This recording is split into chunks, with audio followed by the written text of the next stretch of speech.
Sir murder జరిగిన 2 రోజులకు ముందు అబార్షన్ పిల్స్ ఇచ్చారు. అందువల్ల తనకి ఇంటర్నల్ బ్లీడింగ్ అయింది. ఆ తర్వాత తనని చంపేశారు. సార్ తను లవర్ చేసుంటాడు. సార్ ఆ రక్మ ఎందుకో మనకి అబద్ధం చెప్తున్నట్టు అనిపిస్తోంది.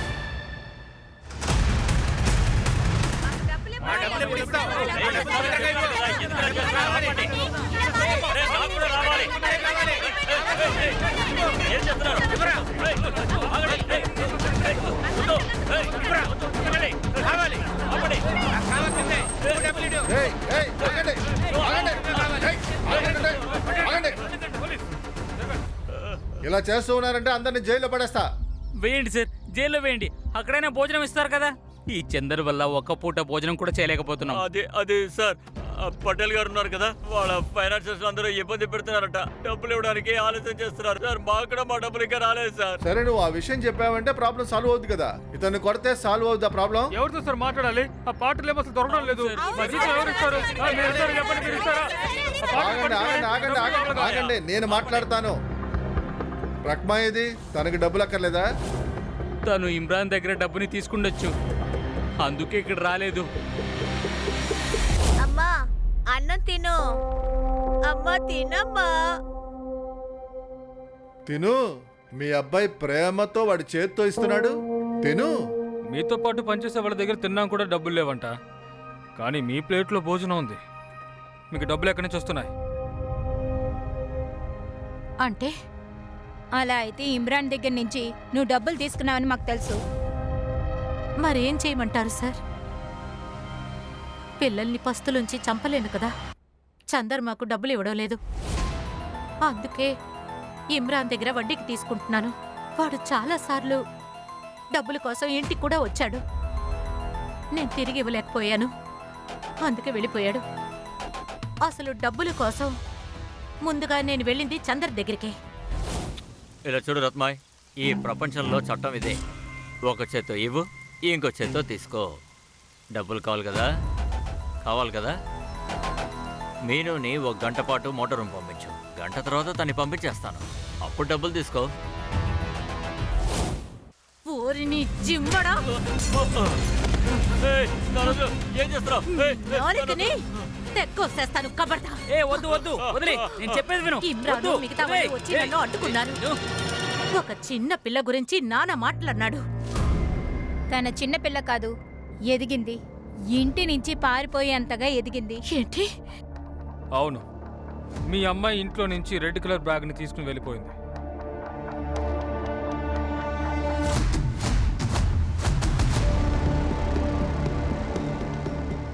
అమ్మా అక్క ఎర్ర బ్యాగు అలాగే తన సామాన్లు కూడా ఇక్కడ ఏవీ లేవమ్మా. ఏంటి? మీరు ఈ నాటకాన్ని ఆపండి. ఇంట్లోంచి అమ్మాయి పారిపోతే ఆ విషయం మీకు తెలియలేదా? నిజంగా నాకేం తెలీదు సార్.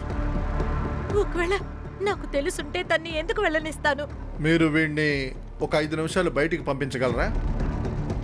వెళ్ళు.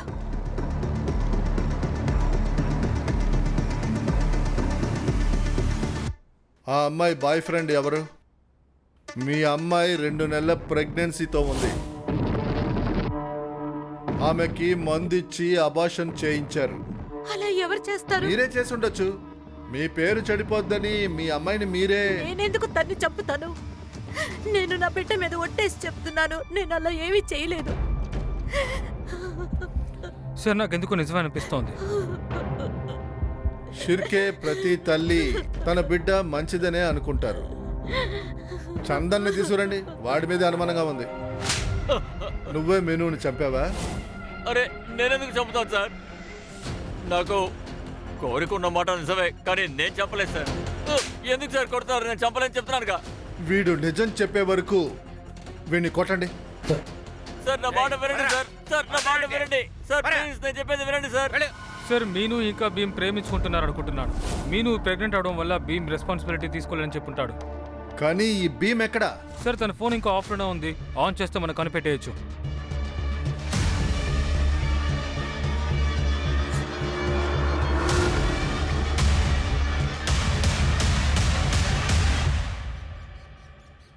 బిల్డింగ్ వెనుకదారి. ఈ చుట్టుపక్కల ఎక్కడా సీసీటీవీ కెమెరా లేదు. అయితే ఎవరైతే మర్డర్ చేశారో తనకి ఇక్కడ సీసీటీవీ కెమెరా లేదని బాగా తెలిసిన మాట. జనాలు ఉండని కూడా బాగా తెలిసింది.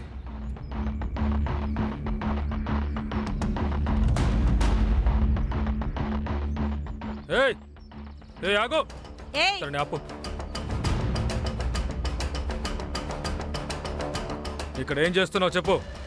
ఏం లేదు సార్, చెత్త ఏరుకుంటున్నాను. చెత్తలో ఆ ఏం చెత్తలో ఏం తీసావు? తీసావు? కింద పడే, కింద పడే.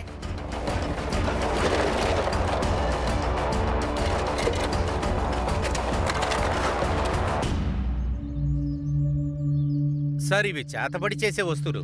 వీటిని త్వరగా ఫారెన్సిక్ పంపించండి. బిల్డింగ్ వాచ్మెన్ పిలవండి. Yes sir. సార్ నేను ఇక్కడ డే మాత్రమే పనిచేస్తాను. డేలో ఎలాంటి పూజ జరగలేదు. రాత్రి ఏదైనా జరిగి ఉంటుందంటే నాకు తెలియదు సార్. సార్ నేను చెప్తాను కానీ నా పేరు బయటికి రాకూడదు. అది ఏంటంటే పాటిల్ సార్కి ఏదో డబ్బులు ఇబ్బంది వచ్చింది. ఆయన చందర్కి ఒకసారి ఫోన్ చేశారు 4వ తేదీన ఇక్కడ పూజ చేయాలని. అరే సార్ మీరెందుకు టెన్షన్ పడతారు? మీరు 4వ తారీఖున పూజ పెట్టుకున్నారు. దానికి కావాల్సిన అన్ని ఏర్పాట్లు నేను చేసేసాను. మీరు దేనికి దిగులు పడకండి. సరే మీను చనిపోయింది 4వ తేదీన. అయితే పాటేల్ మన దగ్గర ఏదో దాస్తున్నాడు. అవును సార్, నేనే పూజ చేశాను వర్క్ బాగా జరగాలని. కానీ ఆ కమలా సంభవం జరిగిన కాడి నుంచి మొత్తం చెడిపోయింది సార్. బిల్డింగ్కే చెడ్డ పేరు వచ్చేసింది. ఫైనాన్సర్ కూడా డబ్బులు ఇవ్వనని చెప్పాడు. బ్యాంక్ రేట్ అయ్యేటట్టు ఉంది, అందుకనే పూజ చేసుకున్నాను. పూజ మాత్రమే చేశారా, చేతబడి కూడా చేశారా? పూజ మాత్రమే చేశాను సార్, పని సరిగ్గా జరగాలని. మీరు కావాలంటే నా గురూజీని కూడా అడగొచ్చు. నేను ఇప్పుడు అక్కడికే వెళ్తున్నాను. సరే, మా పర్మిషన్ లేకుండా ఊరు నుంచి బయటికి వెళ్ళకూడదు. సరే. 2 చేతులకి అన్ని వేళ్లకి ఉంగరాలున్నాయి, చైన్ కూడా ఉంది. భక్తి ఎక్కువైతే అదే భక్తితో ఏమైనా చేస్తారు. వీడి చరిత్ర మొత్తం తీయండి. హలో, సరే మేము అక్కడికి వస్తున్నాం. సార్ మీనుని రాత్రి డ్రాప్ చేసిన రిక్షా డ్రైవర్ దొరికాడంట సార్. పదండి.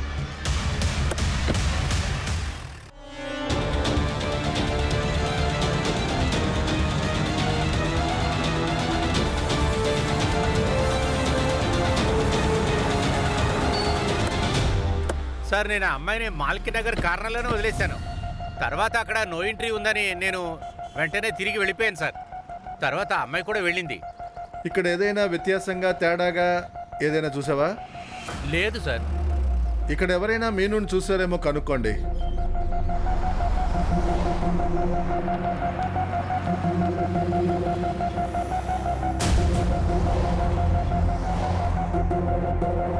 ఈ డబ్బులు తీసుకో. తన గురించి నాకు పూర్తి ఇన్ఫర్మేషన్ కావాలి. పని పూర్తయితే ఇంకా డబ్బులు వస్తాయి. అయిపోతుంది సార్. సార్ భీమ్ తన నాన్నగారికి 1 నిమిషం ముందు ఫోన్ చేశాడు. తన లొకేషన్ దొరికింది. అని తీసుకురండి.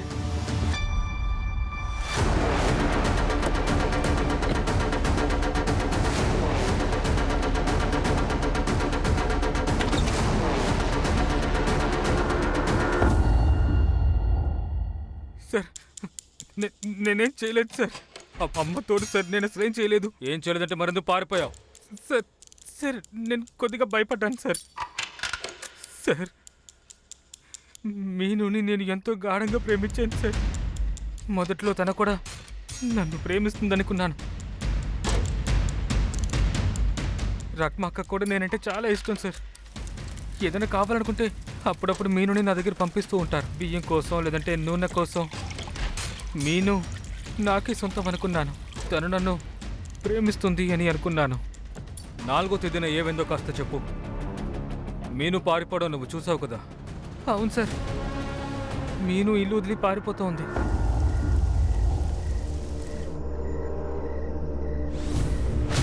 ఇంత రాత్రిపూట నువ్వు ఎక్కడికి వెళ్తున్నావు? అవన్నీ నీకెందుకు, వెళ్ళి నీ పని చూసుకో. నువ్వు పారిపోతున్నావేంటి? ఎవరితో పారిపోతున్నావు? చెప్పు. నేనెందుకు నీతో చెప్పాలి? ఎవరు నువ్వు నాకు? ఇలా చూడు మీను, నేను నిన్ను నిజంగానే ప్రేమిస్తున్నాను. నేను నీకోసం ఏదైనా చేస్తాను. నేను సంతోషంగా చూసుకుంటానే. కానీ నాకు ఒకే ఒక అవకాశం ఇవ్వే. ఏ నా చేతులు వదులు. ఏ వదులు, నీకైనా పిచ్చెక్కిందా? పోరా.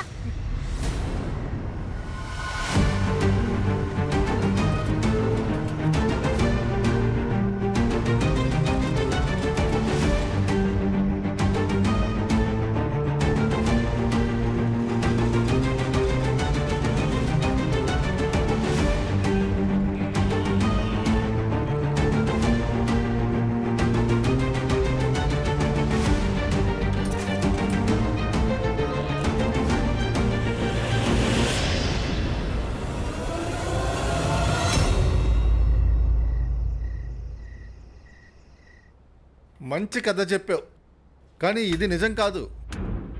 ఇంకా నువ్వు అబద్ధం అడక్కర్లేదు. మొత్తం కథని నేను చెప్తా. నువ్వు మీను వెనకాలే సైకిల్ తీసుకొని ఫాలో అయ్యావు. నువ్వు చాలా కోపంతో ఉన్నావు.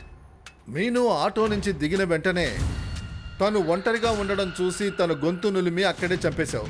తర్వాత ఆమె ఉండే బిల్డింగ్ సైడ్కి తీసుకొచ్చి ఆమె నువ్వు వేలాడదీసేశావు. సరే ఇది చెప్పు, అక్కడి నుంచి ఆ బిల్డింగ్ సైట్ వరకు ఆమె బాడీని ఎలా తీసుకొచ్చావు? లేదు సార్, నా మీద ఒట్టి సార్, అలాంటి ఏం కాదు సార్. సార్ తను చెట్టు మీద వేలాడడం చూసాక నేను బాగా భయపడ్డాను సార్. మీరు నన్నే అనుమానిస్తారని నేను అనుకున్నాను సార్, అందుకే నేను పారిపోయాను సార్. నా మీద ఒట్టు సార్, నేనేం చేయలేదు సార్. ఆటో ఎక్కడాగింది? మిశ్రా డైరీ, మాణిక్ నగర్ దగ్గర. కరడే, సార్ మిశ్రా డైరీ దగ్గర విచారణ జరుపు. Rane, yes sir. వీడిని తీసుకెళ్లి లోపల పెట్టు. లేదు సార్. సార్ సార్ నేను అసలు ఏం చేయలేదు సార్. సార్ నిజం చెప్తున్నాను సార్. సార్ నేను అసలు ఏమీ చేయలేదు సార్. నన్ను వెళ్ళనివ్వండి సార్. గణపత్, చందర్, భీమ్, నజీర్, రక్మా. మీనుని చంపే మోటివ్ అందరికీ ఉంది. గణపత్ మీనుని అమ్మడానికి డబ్బు తీసుకున్నాడు, అందువల్ల వాడు మీనుని చంపుండొచ్చు. చందర్కి ఆడోళ్ళ పిచ్చి ఉంది, వాడు మీనుని చంపుతానని బెదిరించాడు. ఇప్పుడు మన prime suspect Bheem. One side love, rejection వాడు భరించలేకపోయాడు అనుకుంటా. కానీ వన్ సైడ్ లవ్ అయితే మరి మీను కడుపులో ఉన్న బిడ్డకి తండ్రి ఎవరు? వేరే ఎవరిదో ఎండొచ్చు కదా సార్. సస్పెక్ట్ లిస్ట్ లో రక్మా నేమ్ ఎందుకుంది? మీను ప్రెగ్నెంట్గా ఉంది. పేరు చెడిపోద్దని మీనుని రక్మా చంపుండొచ్చు. దీనికి అవకాశం ఉందిగా. సార్. ఒకవేళ మంత్రగతి యాంగిల్లో చూసినట్లు అయితే తను కూడా సస్పెక్టే కదా. పాటిల్, సిడిఆర్, మిగతా డీటెయిల్స్ దొరికాయా? Yes sir, I'm working on it. Sir ఆ స్టోర్ కీపర్ ఇమ్రాన్ రసీద్ వచ్చాడు. సార్ నేను అందరికీ డబ్బులు ఇస్తాను. సమాజసేవ కాదు, వడ్డీకి డబ్బులు ఇస్తాను. 20 రూపాయల వడ్డీ. రక్మాకి నువ్వు 25,000 ఇచ్చావు. ఇల్లు కట్టే పని చేసే వాళ్ళకి నువ్వు ఇచ్చిన డబ్బు ఎక్కువే. అది మాత్రమే కాకుండా నువ్వు రాసి తీసుకోలేదు, ఇంట్రెస్ట్ తీసుకోలేదు. ఆ ఫ్యామిలీ మీద నీకున్న ఇంట్రెస్ట్ ఏంటి? అంటే మీనుకి లైన్ వేసావు కదా, ఆ అమ్మాయికి చాక్లెట్ ఇచ్చావు కదా. మినీ చిన్న పిల్ల సార్, తనకి 15 ఏళ్ల వయసు. నా కూతురు లాంటిది సార్ తను. చాక్లెట్లు పిల్లలకి ఇస్తాం కదా సార్. 4వ తారీఖు రాత్రి ఎక్కడున్నావు? నేను మా ఇంట్లోనే ఉన్నాను సార్. అది నిరూపించడానికి ఎవరైనా నీతో ఉన్నారా? అదేంటంటే సార్, నేను ఒంటరిగానే ఉంటున్నాను. నాకు భార్య, 5 ఏళ్ల పాప ఉంది. వాళ్ళు గ్రామంలో ఉంటున్నారు. నీ ఊరు ఎక్కడుంది? జార్ఖండ్. జార్ఖండ్ ఊరు కాదు. అదే జార్ఖండ్లో ఒక చిన్న గ్రామం ఉంది, అక్కడే ఉంటున్నారు. నువ్వు ఇక మీదట నా పర్మిషన్ లేకుండా ఈ ఊరు బయటికి వెళ్ళకూడదు. అలాగే సార్.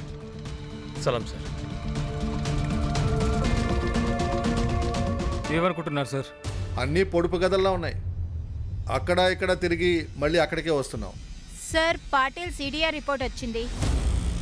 5వ తేదీన ఉదయం 4:30 నుంచి 5:30 వరకు తన బిల్డింగ్ సైట్లో ఉన్నాడు. కానీ సార్, మీను బాడీ వచ్చి మనకి 7 గంటలకే దొరికింది. పాటిల్ క్రిమినల్ ఎంత తెలివిగలవాడైనా ఏదో ఒక తప్పు వాడు ఖచ్చితంగా చేస్తాడు. అది నువ్వు చేసావు. మీనుని చంపేటప్పుడు నీ దగ్గర నీ ఫోన్ని ఉంచుకోలేదు, కానీ నువ్వు ఆమెను చెట్టుకు వేలాడదీసేటప్పుడు నీ ఫోన్ ఆన్లో ఉంది. ఉదయాన్నే నువ్వు బిల్డింగ్లోనే ఉన్నావు. ఇప్పుడు చెప్పు, మీనుని ఎందుకు చంపావు? సార్ నేను చెప్పేది నిజమే. నేను ఆ రోజు పొద్దున్న ఉత్తర పూజ చేయటం కోసం వెళ్ళాను, కానీ మీను ఆ చెట్లో వేలాడటం కూడా నేను చూడలేదు. ఆ రోజు పొద్దున్న వెలుతురు కూడా సరిగా లేదు సార్. పనులన్నీ బాగా జరగాలని పూజ చేయడం మంచిదే, కానీ ఇవన్నీ పూజారిని ఉంచుకొనే చేస్తారు. ఈ చేతబడి చేసే నువ్వు చేయించావే ఆ పూజలన్నీ కూడా పూజలని చెప్పకూడదు. అలాగంతా లేదు సార్. కరడే, ఇదిగో నువ్వు చేతబడి చేయించినోడు. సార్ నేనేమీ చేయలేదు సార్. నేను పూజ గురించి మాత్రమే చెప్పాను సార్. నోర్మై, నీలాంటి మనుషుల వల్లేరా వీళ్ళందరూ నరబలి ఇవ్వడానికి తెగిస్తున్నారా. కరడే, ఏం జరిగినా సరే వీడు బయటికి రాకూడదు. Okay sir. సార్ వద్దు సార్, వదిలేయండి సార్. సార్ నువ్వు ఇప్పుడైనా చెప్తావా? చెప్పేస్తాను సార్. నా వ్యాపారంలో లాస్ వచ్చింది. అప్పుడు నాకు ఒక ఫ్రెండే వీడి నెంబరు నాకు ఇచ్చాడు.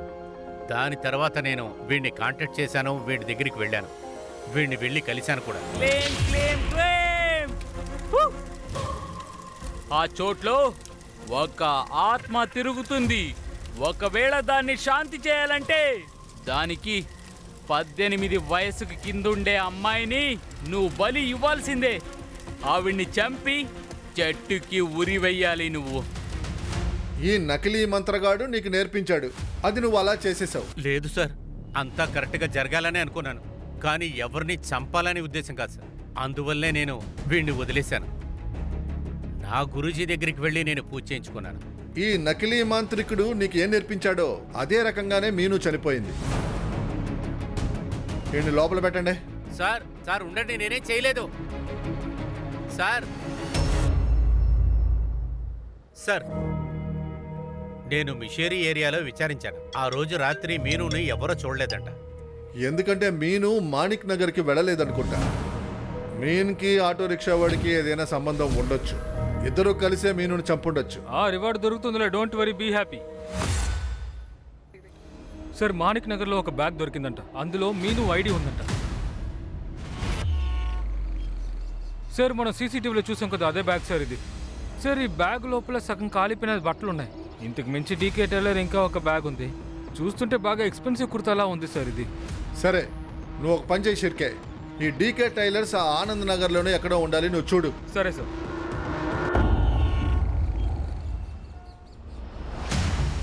కానీ లేబుల్ మాది కాదు సార్, మా లేబుల్ బ్లూ కలర్లో ఉంటుంది. ఇదే పేరుతో చాలా షాపులు ఉన్నాయి. ఇంకో కొట్ట ఎక్కడుంది మరి? సార్, ఇక్కడి నుంచి కొంచెం దూరంలో నా షాప్. సరే, ఇవ్వు. తానే నువ్వు రోడ్డు కట్టుపక్క చూడు, నేను ఇటుపక్క వెళ్తాను.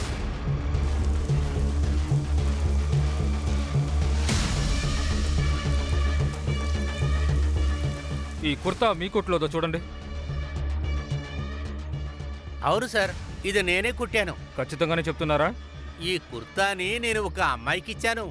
తర్వాత సార్, ఆ అమ్మాయితో ఇంకొక అతను ఉన్నాడు. ఈ వ్యక్తేనా?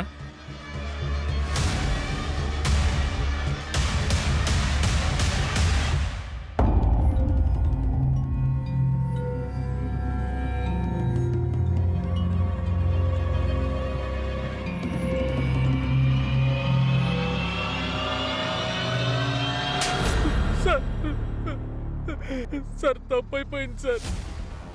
సార్, నేను మీనుని చంపాలని అనుకోలేదు సార్. కేవలం ఎంజాయ్ చేయాలనుకున్నాను సార్. నా భార్య గ్రామంలో ఉంది, అందుకే కొద్దిగా ఆశపడ్డాను సార్. నేను మీనుని స్నానం చేస్తుంటే చూశాను సార్. ఆ రోజు నేను నిద్రపోలేకపోయాను. తనే నా కల్లోకి వస్తాను సార్. నా మనసు పాడైపోయింది. దాంతో నేను ముందు రక్మా నమ్మకాన్ని పొందాను. తనకు కొంత డబ్బిచ్చాను. తర్వాత మిను కూడా నాతో మాట్లాడడం మొదలుపెట్టింది. నేను తనకి కొన్ని గిఫ్ట్లు ఇచ్చాను, చాక్లెట్స్ ఇచ్చాను. తన పుట్టినరోజుకి నేను కొత్త డ్రెస్ కూడా కోరేవాడిని ఆ టైలర్ దగ్గర.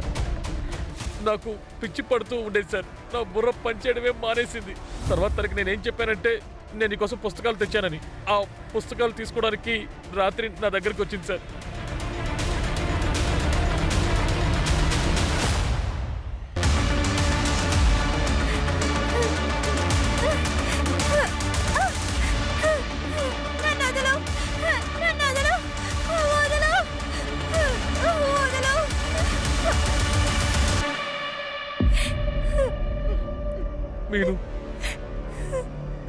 మీను, నేను తప్పు చేశాను.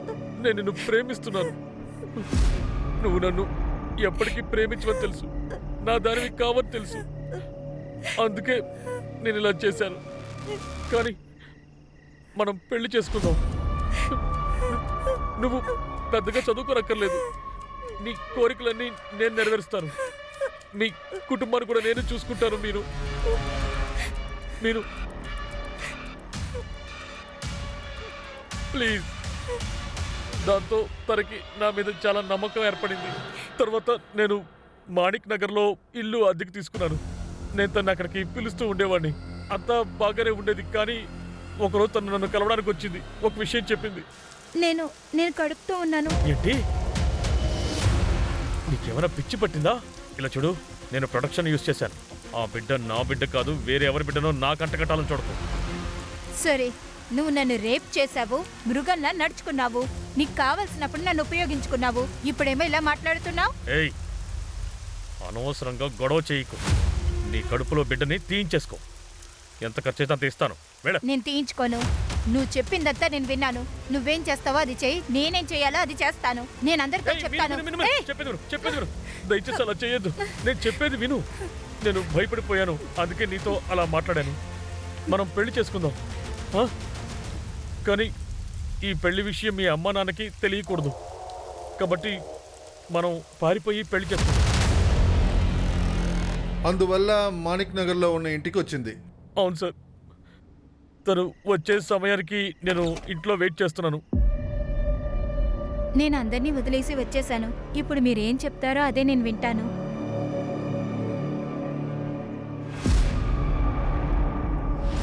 తీసుకో, జ్యూస్ తాగి నోరు తీపి చేసుకో.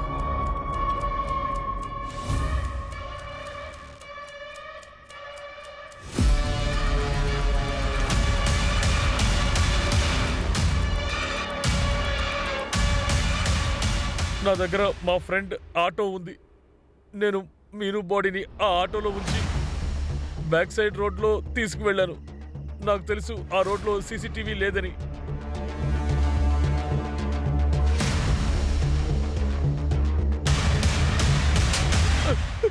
సార్, ఒక అమ్మాయిని రేప్ చేసి మర్డర్ చేశావు, అది కూడా ఒక మైనర్ అమ్మాయిని.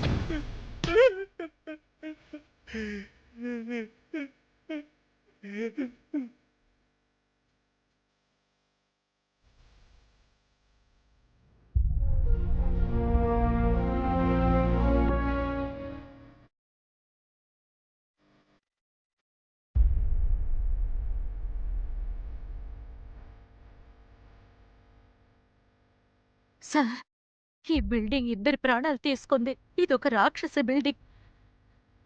నా కూతురు ప్రాణాలు తీసేసింది. బిల్డింగ్ మీద ఏ తప్పు లేదు. రాక్షసుడు ఎల్లప్పుడూ మన మనసులోనే ఉంటాడు. అందులోంచే మనం తప్పించుకోవాలి. సహాయం చేసే ప్రతి ఒక్కరి మనసు మంచిదని మనం అనుకోకూడదు. కొన్ని సందర్భాల్లో సహాయం చేసేవాళ్ళు వాళ్ళు చేసిన సహాయానికి బదులుగా ఏదో ఒక ఫలితం దక్కదా అని వెతుకుతూనే ఉంటారు. మీనుకి జరిగింది ఒకవేళ మీతో చెప్పుంటే, మీరు సరైన సమయానికి పోలీసులకు చెప్పుంటే ఈ పాటికి ఈ జరిగిన సంఘటన జరగకుండా ఉండేది.